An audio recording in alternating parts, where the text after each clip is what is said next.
Praise the Lord. खुदावंद के खूबसूरत पवित्र फतेहमंद नाम में आप सबकी सलामती हो। मैं हूं वर्शिपर दाइम गिल और आप देख रहे हैं Daim Gill show father's day special only on Fazal television पर। खुदावंद की शुक्रगुजारी करता हूं आज के खूबसूरत दिन के लिए, खूबसूरत सुबह के लिए जो खुदावंद ने आज हमें दिखाई है। खुदावंद की शुक्रगुजारी करता हूं कि पूरी दुनिया में फादर्स डे मनाया जा रहा है और आप भी और मैं भी फादर्स डे मना रहे हैं। तो पूरी दुनिया में इस वक्त जितने भी फजल टेलीविजन पर दाइम गिल शो देख रहे हैं, आप सबको मेरी तरफ से, मेरी फैमिली की तरफ से, जितने भी फादर्स हैं और जो फादर्स डे मना रहे हैं, आप सबको हैप्पी फादर्स डे। और खुदावंद की शुक्रगुजारी करता हूं कि आज हम भी आपके साथ फादर्स डे मना रहे हैं और आज मेरे साथ बड़े खूबसूरत दो गेस्ट हैं, फादर्स हैं और मेरी अपनी फैमिली है। जी हाँ, मैं बात कर रहा हूं अपने फादर की, मेरे पापा इलियास गिल साहब, और इसी तरह भाई आशिर गिल भी हमारे साथ मौजूद हैं।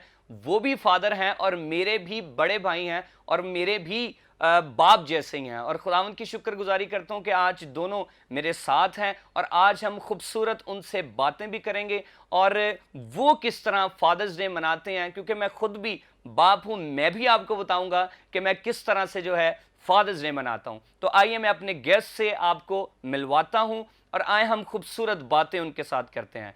इलियास गिल साहब हमारे साथ मौजूद हैं, आपकी जोरदार तालियों में प्रेज हालेलुया।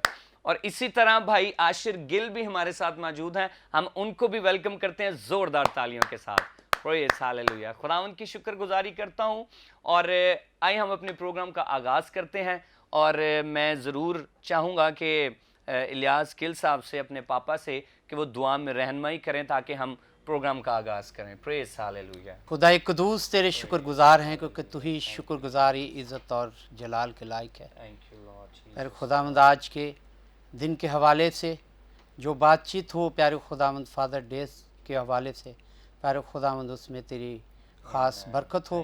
प्यारे खुदावंद, दाइम और आशर और अपने आप को तेरे हजूर लाता हूँ और इसी आस और उम्मीद के साथ इस प्रोग्राम में प्यारे खुदावंद तू हमारी निगरानी और हिफाजत करेगा, मसीह यस्सु के नाम में आमीन आमीन आमीन। Praise the Lord, praise the Lord. खुदावंद की शुक्रगुजारी, खुदावंद के नाम को जलाल। तो आइए हम अपने प्रोग्राम का आगाज़ करते हैं और चलते हैं इलियास गिल साहब की तरफ। मैं अपने पापा की तरफ चलता हूं और हम खूबसूरत बातें उनके साथ फादर्स डे के हवाले से करते हैं।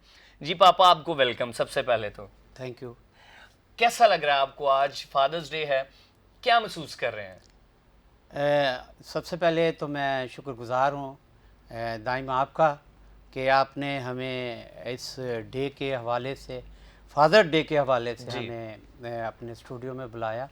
और उसके बाद मैं अपने सिस्टर महविश का और पास्टर इमरान साहब का, जिन्होंने ये प्रोग्राम के लिए हमें दावत दी, तो मैं सबसे पहले उनका शुक्रगुजार हूँ क्योंकि वो हमारे ऑनर हैं।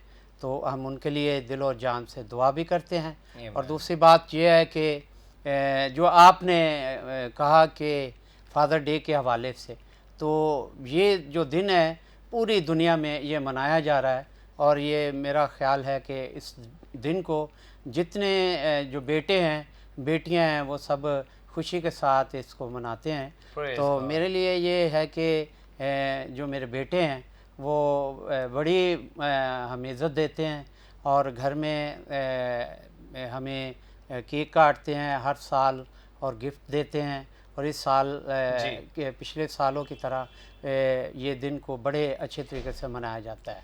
और मेरे लिए ये है कि जब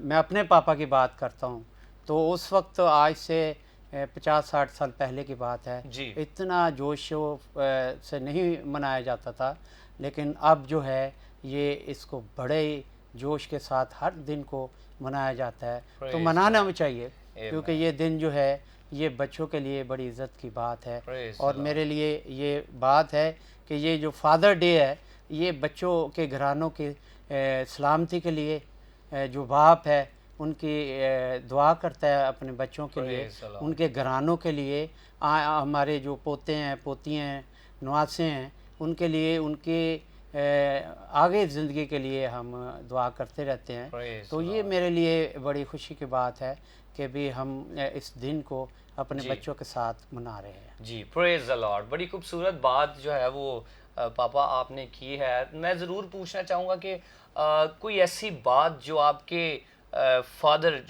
फादर जो मेरे दादा, कोई ऐसी बात जो आपको अभी तक उनकी याद हो, कोई आप हमारे व्यूवर्स के साथ शेयर करना चाहेंगे?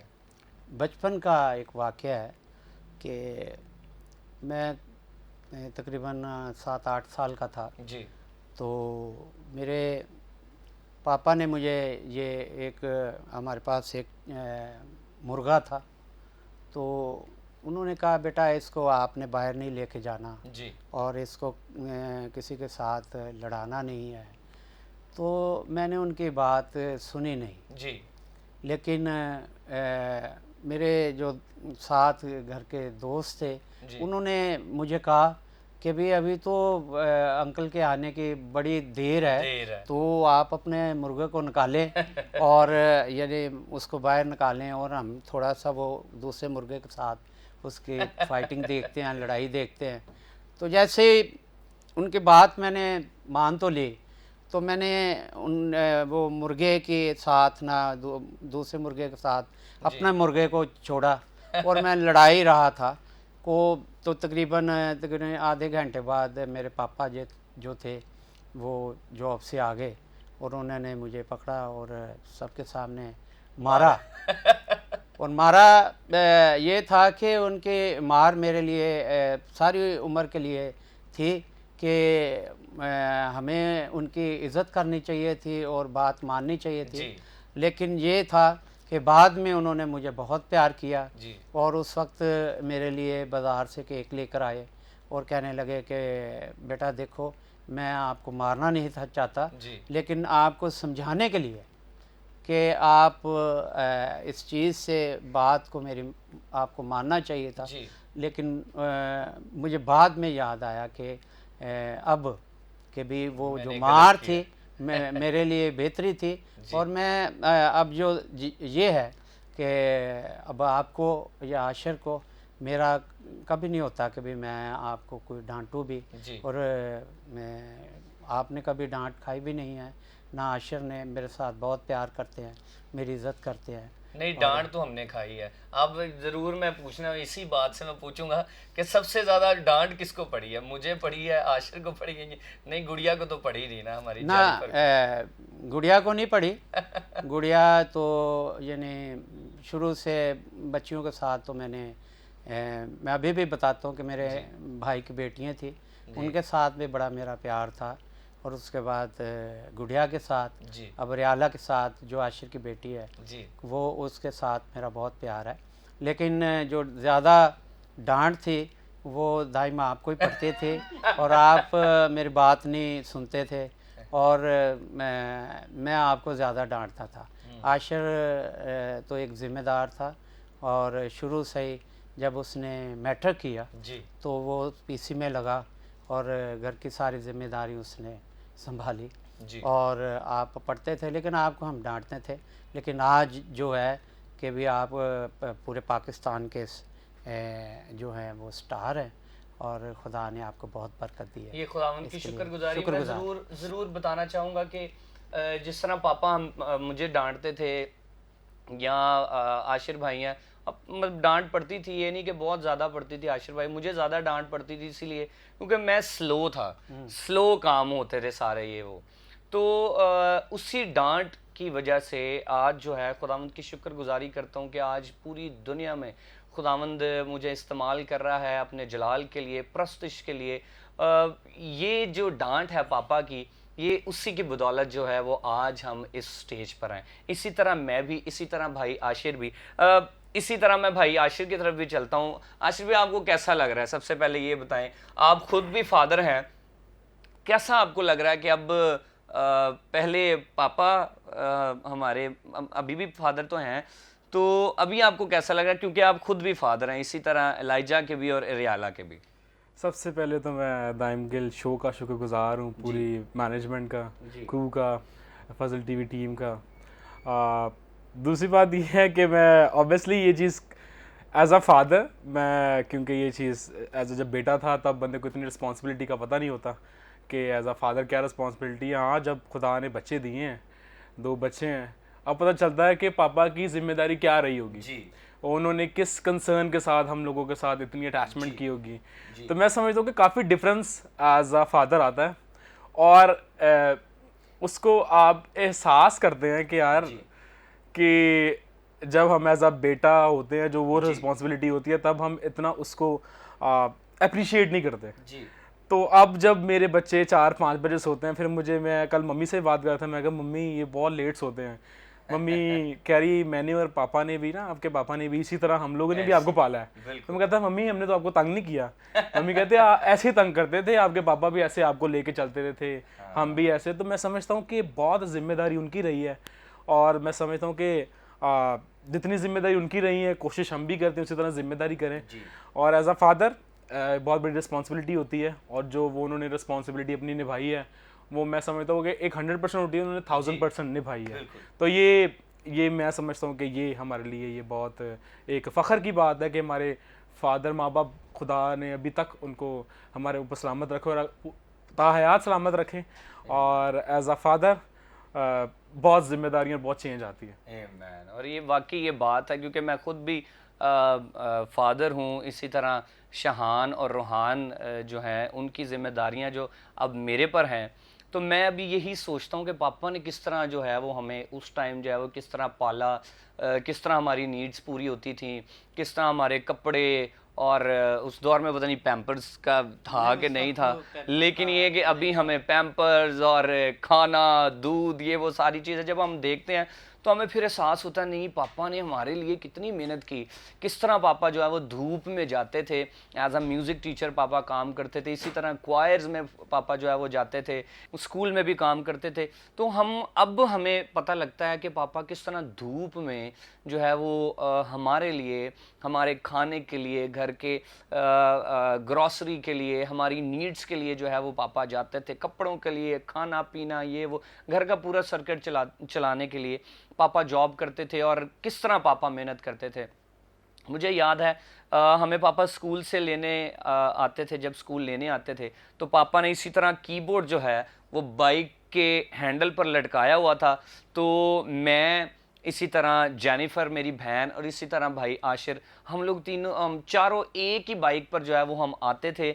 और गर्मी में पापा जो है वो हमें पहले स्कूल खुद जाते थे, फिर जैसे ही छुट्टी हमें होती थी पहले हमें छोड़ते थे स्कूल, फिर उसके बाद अपने स्कूल जाते थे, फिर उसके बाद वो वहाँ से होके फिर हमें लेने आते थे, फिर हम घर वापस आते थे।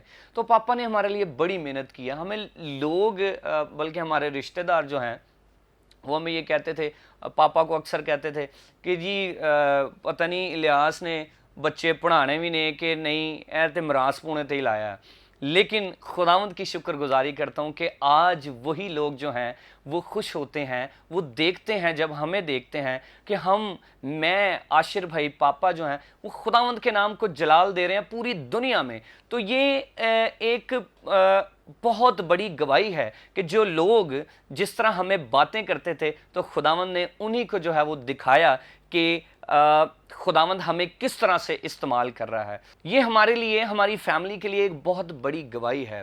तो मैं खुदावंद की शुक्रगुजारी करता हूँ और सारा इज्जत और जलाल जो है मैं यस्सु को देना चाहता हूँ।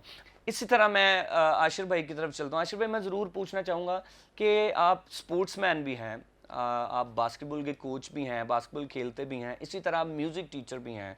तो मैं ज़रूर पूछना चाहूँगा कि म्यूज़िक में, स्पोर्ट्स में जो आपका शोबा है, पापा का कितना कंट्रीब्यूशन है उसमें? मैं दोनों चीज़ें आपको डिफरेंशिएट करके बताता हूँ कि जब अगर म्यूज़िक में आप भी हमारे आपको पता, जब हम म्यूज़िक में जाते थे जी। तो जब न्यू हम लोगों ने स्टार्ट किया और स्टार्ट ऐसे किया कि छोटे छोटे थे, तो पापा घर पे जब वो रिहर्सल करते थे पापा, तो हम काफ़ी अट्रैक्ट हो के पापा के साथ बैठ जाते थे। और जब ऐसे कभी हम ऐसे किसी प्रोग्राम्स में जाते थे तो ऑब्वियसली हमें स्टार्टिंग में तो कोई नहीं जानता था जी। तो पापा की कंट्रीब्यूशन ये रही है कि जहाँ पे भी कोई पापा को लगता था कि बड़ा प्रोग्राम है जी। तो पापा कहते थे कि यार मुझे चांस ना दो, मेरे बच्चों को चांस दो। ऐसे ही।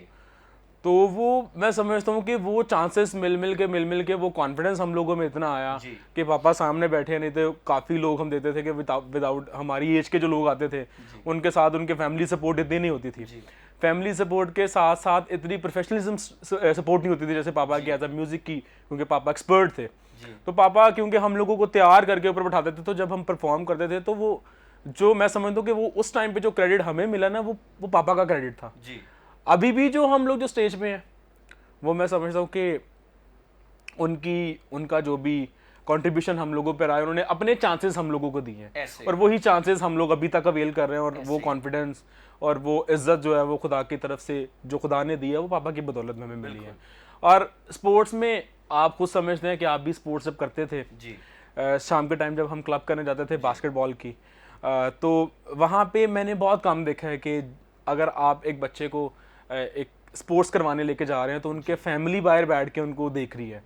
वाहिद अगर 20-25 बच्चे वहाँ पे प्रैक्टिस करने के लिए आते थे तो मैं समझता हूँ कि वहाँ पे सिर्फ मेरे पापा ही आके बैठते थे बाहर जी, जो मेरे पे चेक एंड बैलेंस रखते थे, क्योंकि आपको पता है कि हर जगह पे एक जैसा माहौल नहीं होता, क्योंकि जो वहाँ पे कुछ सीनियर्स थे वो कुछ स्मोकिंग भी करते थे, कुछ उनकी बातें भी बुरी होती थी, कुछ गाली गलौज भी करते थे। तो पापा का ये होता था कि मैं जाके देखूं कि मेरा बच्चा इस सोसाइटी के इन बच्चों के साथ ना बैठे, उनके साथ जैसे उनके साथ अट्रैक्ट ना हो जाए। तो मैं समझता हूँ कि उसी डर से वो के पापा सामने बैठे हैं, मैंने अपनी गेम पे फोकस करना, मैंने उन लोगों के साथ, मैं उनसे मिलता नहीं होता था कि मेरे पापा गुस्सा करेंगे कि मैं इनसे बात करूंगा। अगर वो स्मोकिंग करने उस कॉर्नर पे बाहर गए हैं तो मैं उधर नहीं जाता था।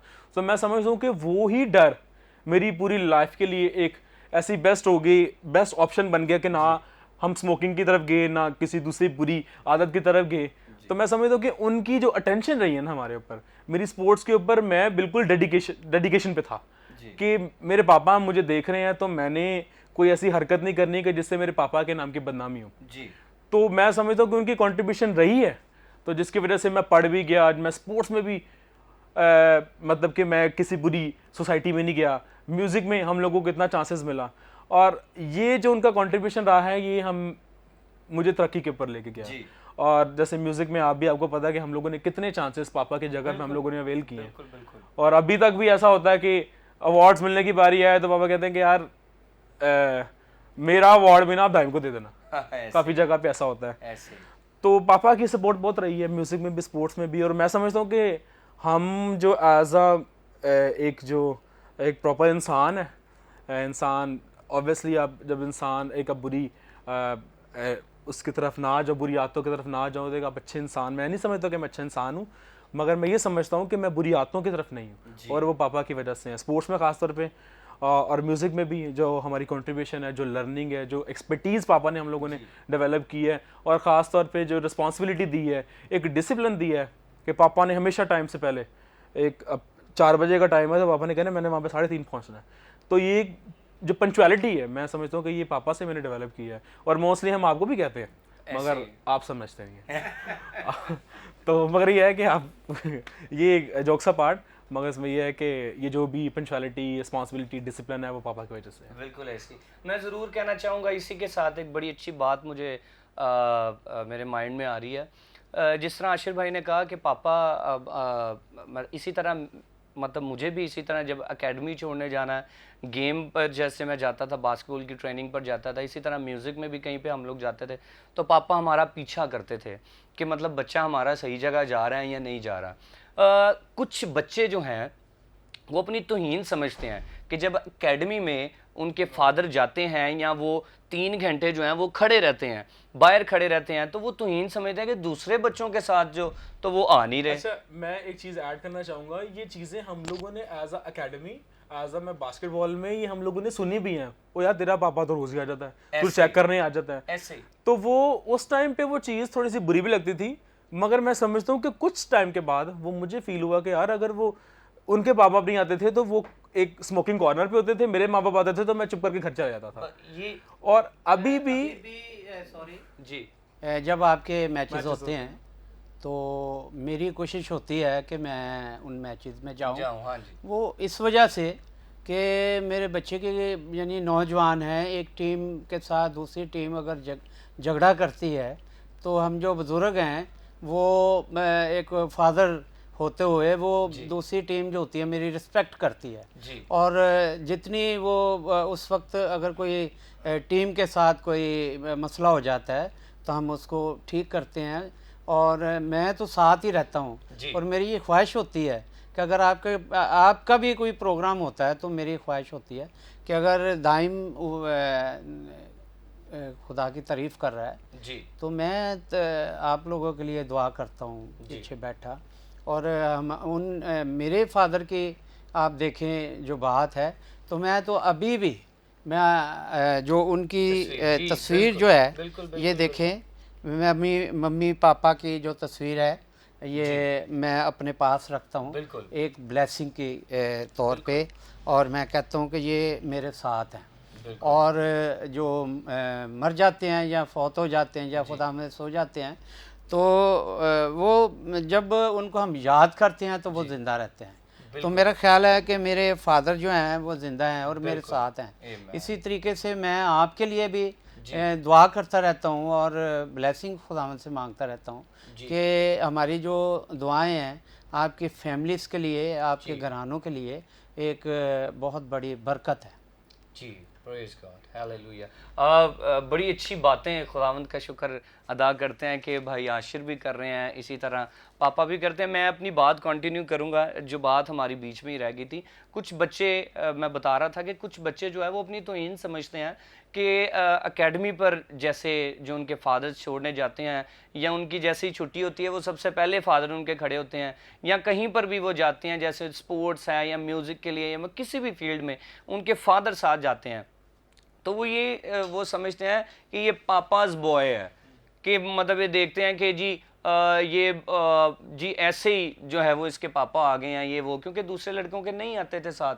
लेकिन मैं आपको ये बताना चाहूँगा कि जिस तरह फादर्स आपका पीछा करते हैं ये आपकी तरक्की का राज है। जिस तरह फादर्स जो है वो आपकी फ़िक्र करते हैं ये भी तरक्की का राज है। हमें अब समझ आती है कि पापा जैसे हमारी एकेडमी में, पापा ने मुझे कहना, मुझे अभी तक याद है पापा ने मुझे कहना कि ना तू जा एकेडमी जा, तो पापा ने मुझे यहाँ से रिक्शे पे बिठा देना कि तू जा, तो साथ पीछे बाइक भी लगा लेनी कि देखूं कि ये सही जा रहा है या नहीं जा रहा। और इसी डर से हमने कभी छुट्टी भी नहीं की कि पापा आ जाएंगे, आज ही ना आ जाए पापा। तो जैसे हमारी एकेडमी से छुट्टी मुझे होती थी तो वहाँ पर भी पापा जो है वो पीछे ही खड़े होते थे, वो हमें नहीं था पता होता। जैसे रिक्शे पर जाना, पापा ने पीछे साथ बाइक भी लगा लेनी कि ये घर ही वापस आ रहा है या कहीं और तो नहीं जा रहा। तो ये खुदावंद की शुक्रगुजारी करते हैं कि बाप जो है वो अपनी औलाद की फ़िक्र करता है। मैं आपको भी ज़रूर कहना चाहूँगा कि जितने भी इस वक्त हमारी यूथ देख रही हैं जिनके माँ बाप हैं, मैं ज़रूर कहना चाहूँगा अपने माँ बाप की इज़्ज़त किया करें, उनसे प्यार किया करें। जब आप इज़्ज़त करेंगे तो खुदावंद आपको बढ़ोतनी की तरफ लेकर जाएगा। जब आप इज़्ज़त करेंगे खुदावंद आपके लिए आसमान के दरीचे खोलेगा। मैं ज़रूर आपको यही मैसेज देना चाहता हूँ कि आप ज़्यादा से ज़्यादा प्यार करें। इसी तरह मैं आपको कहना चाहूँगा कि जिनके फादर्स हैं और जिनके फादर्स नहीं भी हैं, इस दुनिया को छोड़ गए हैं, आप ज़रूर जो है वो अपने फादर्स को गिफ्ट दें, उनको याद करें। ज़रूर आप कोई ना कोई फादर्स डे का सॉन्ग डेडिकेट कर सकते हैं, या आप उनको कोई ना कोई गिफ्ट दे सकते हैं, चॉकलेट्स दे सकते हैं, रोज़ दे सकते हैं, जी फ्लावर्स दे सकते हैं, या कोई भी, अगर आप फ्लावर्स नहीं दे सकते, चॉकलेट्स नहीं दे सकते, सबसे ज़्यादा कीमती जो है वो टाइम है। आप अपने फादर के साथ टाइम स्पेंड कर लेंगे तो ये उनके लिए एक बहुत बड़ा गिफ्ट होगा। तो इसी के साथ मैं अपने फादर को जो है वो एक गिफ्ट देना चाहता हूँ। गिफ्ट ये है कि उनके लिए एक सॉन्ग जो है वो मैं डेडिकेट करना चाहता हूँ। इसी तरह आशिर भाई की तरफ से भी, मेरी तरफ से भी, मैं पापा को एक सॉन्ग डेडिकेट करना चाहूँगा। लेकिन उससे पहले मैं ज़रूर पूछना चाहूँगा, और मैं ज़रूर कहना चाहूँगा, पूछना नहीं चाहूँगा, सॉरी, कहना चाहूँगा कि पापा को कहना चाहूँगा आप कुछ मैसेज हमारे व्यूवर्स को देना चाहते हैं। और मैं ये मैसेज जो है ये अपने जो बच्चे हैं हमारी कौम के, उनके लिए कि भी ये मसाल की किताब है, उसका 6 बाब है और 20 आयत है। उसमें लिखा है कि ऐ मेरे बेटे अपने बाप के फरमान को बजा ला जी, और अपनी माँ की तालीम को ना छोड़ जी, उनको अपने दिल पर बांधे रख और अपने गले का तौक बना ले। ये चलते वक्त तेरी रहबरी और सोते वक्त तेरी निगहबानी और जागते वक्त तुझसे बातें करेंगे, क्योंकि फरमान चिराग है और तालीम नूर और तरबियत की मलामत हयात की राह है। ये बच्चों के लिए है कि वो अपने बाप की इज़्ज़त करें जी और उनके नक्श कदम पर चलें। जी अगर बच्चे जो हैं नाफरमान हो जाते हैं, जी वो माँ बाप की बातों पर अमल नहीं करते, तो वो उनके लिए ब्लेसिंग भी नहीं है जी और उनके लिए जो है खुदा की तरफ से, उनके लिए जो खुदा की तरफ से लानते भी हैं। जी तो अगर जो बच्चे अपने माँ बाप की रिस्पेक्ट करते हैं, उनके नक्शे कदम पर चलते हैं, तो खुदावंद उनके लिए जो है वो देखें कि भी उनके लिए कि वो अपने गले का तौक बना लें जो बातें हैं उनकी। जी तो ये है कि अपने वालिदैन की इज़्ज़त करें प्रेज़ गॉड। और कोशिश करें कि आजकल जो चल रहा है कि हर बच्चा जो है वो नशे में पड़ा हुआ है, जी वो उनसे वो छुटकारा हासिल करे और अपने माँ बाप की इज़्ज़त करे। Praise God, thank you so much. बड़ा अच्छा मैसेज आपने दिया। इसी तरह मैं आशिर भाई से मैं कहना चाहूँगा कि ज़रूर आप भी कोई मैसेज जो है हमारे जितने बच्चे देख रहे हैं हम आप उनको क्या मैसेज देना चाहते हैं? मैं सबसे पहले तो मैसेज पेरेंट्स को देना चाहूँगा, क्योंकि जिस तरह मेरे पापा या मेरी मदर जितना रिस्पॉन्सिबल रहे हैं, तो आपके सामने एक एग्जांपल्स हम मैं और दाइम एग्जांपल्स हैं। तो मैं समझता हूँ कि पेरेंट्स के लिए ये मैसेज ज़्यादा है कि आप बी मोर रिस्पॉन्सिबल, आप उनसे ज़्यादा से ज़्यादा प्यार करें और जितना आप उनके साथ रिस्पॉन्सिबिलिटी शो करेंगे, जितना कंसर्न शो करेंगे, आपके बच्चे उतने ही गलत डाइवर्ट नहीं होंगे। तो मेरा मैसेज एज अ पेरेंट्स को था। और बच्चे प्लीज़ अपने माँ बाप की इज़्ज़त करें और उनकी बातों पर अमल करें, खुदा आपको और ब्लेस करेगा। आमीन। खुदावंद की शुक्रगुजारी करते हैं। बड़े खूबसूरत दोनों ने मैसेज दिए और मैं इसी बात से मैं आपको फादर्स डे का जो है वो गिफ्ट जो है वो देना चाहूँगा। जितने भी पेरेंट्स हैं, फादर्स हैं, मैं उनको भी ये सॉन्ग जो है वो डेडिकेट करता हूँ। इसी तरह मैं और आशिर भाई अपने फादर को भी जो है वो यही सॉन्ग जो है जो मैं आपको सुनाने वाला हूँ, ये मेरा नया सॉन्ग है, अब्बा तेरियां बातां दिल च पाल रखा। बड़ा ही खूबसूरत गीत जो है वो इसको शौकत भट्टी शाकी साहब ने लिखा और इसी तरह जो है नबील शरीफ ने इसको कंपोज किया। बड़ी अच्छी और ख़ूबसूरत वीडियो जो है भाई काशिफ शरीफ ने जो है वो इसको की और मैं आपको ज़रूर जो है वो डेडिकेट करना चाहूँगा इस फादर्स डे पे और मैं अपने फादर को भी और जितने भी फादर्स हैं मैं आप सबको डेडिकेट करना चाहता हूँ। तो इसी के साथ सॉन्ग चलेगा और उसके साथ ही हम अपने प्रोग्राम का एहतमाम करता हूँ। खुदावंद आप सबको बहुत बरकत दे। God bless you. Happy father's day and keep watching Daim Gill show only on Fazal TV.